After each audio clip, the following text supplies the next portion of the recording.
At its height, Rome controlled land on 3 continents, stretching from Britain to the deserts of Syria. Roman ships sailed the length of the Mediterranean. Roman roads reached deep into Africa. And yet, in over 1,000 years of conquest and exploration, not a single Roman soldier, sailor, or merchant is known to have crossed the equator. It wasn't for lack of ambition. Rome sent expeditions specifically to find out what lay beyond the edge of their world. So, what actually stopped them? This is the part that surprises people. Rome didn't just sit at the edge of their empire and wonder.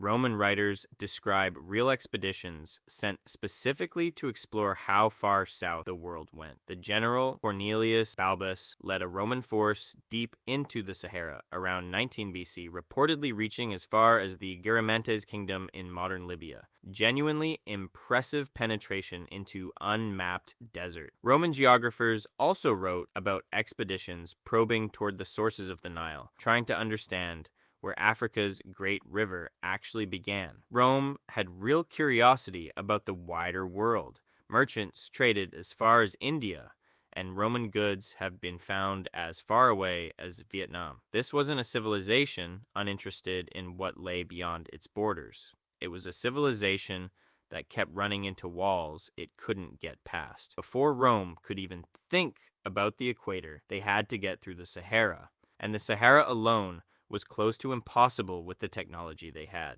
Roman armies moved on foot and with pack animals suited to Mediterranean climates, not the deep desert. Water simply couldn't be carried far enough to cross thousands of miles of sand, and the extreme heat killed both men and animals faster than supply lines could be maintained. The Garamantes, a desert civilization Rome did make contact with, only survived in that environment because they'd built an extensive underground irrigation system over centuries, knowledge Rome never fully replicated. Every expedition that pushed deep into the Sahara eventually turned back for the same reason. They simply ran out of water and food before they ran out of desert. Rome could conquer entire kingdoms, but a large enough sea of sand was a problem no legion could solve. Even more limiting than the desert was a belief baked into Roman and Greek geography, the idea of the torrid zone. Greek geographers, whose ideas Rome inherited almost entirely, divided the world into climate zones, frozen, uninhabitable regions at the poles, and a scorching, supposedly uninhabitable band circling the equator, believed to be too hot for any human to survive. This theory, championed by thinkers like Aristotle and later Ptolemy, was treated as settled scientific fact. If you genuinely believed that crossing a certain latitude meant sailing into a zone that would boil the sea and kill any living thing, you had very little reason to try. This wasn't superstition to the Romans. It was their best available science, backed by the most respected geographers of the ancient world.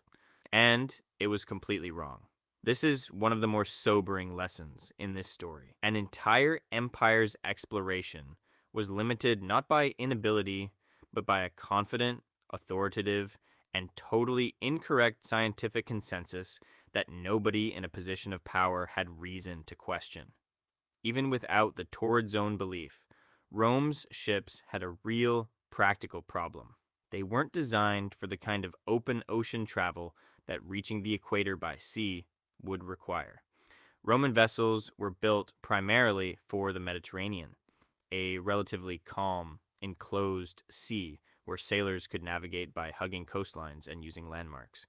They lacked the hull designs, navigational tools, and provisioning systems that later European ships would develop specifically for long, open ocean voyages. Rome also didn't have a magnetic compass. That technology wouldn't reach Europe until centuries later, arriving from China through Islamic trade networks. Without it, sailors navigated by sun, stars, and coastline. Workable in familiar waters, but a serious limitation for genuinely open ocean exploration far from any landmark.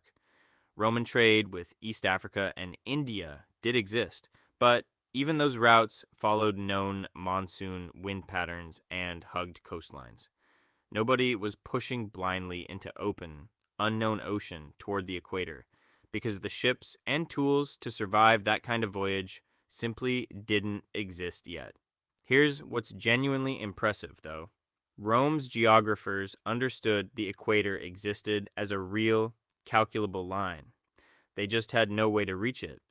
Greek geographer Eratosthenes, whose work Roman scholars relied on heavily, had already calculated the Earth's circumference with startling accuracy centuries earlier, using nothing but shadows and geometry. Roman geographers like Ptolemy built detailed theoretical maps that correctly placed the equator and even estimated its length reasonably well. So, this wasn't ignorance. Rome had the mathematics right. What they had wrong was the assumption about what that line actually contained, and that single incorrect assumption was enough to keep an empire that spanned 3 continents from ever finding out they were wrong.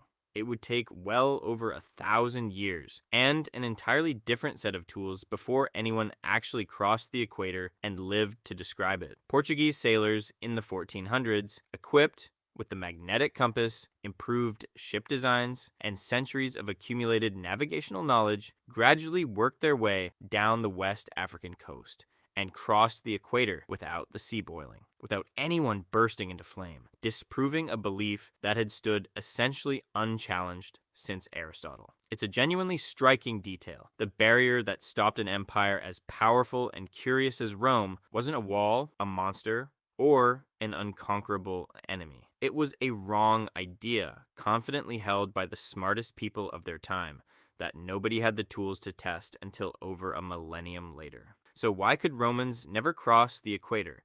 Not because they lacked ambition. They sent real expeditions into real deserts trying to find out what was there. If you like this one, I've got a full video on how Roman soldiers marched further than seems physically possible. Same kind of what stopped them, what didn't story. Links right there.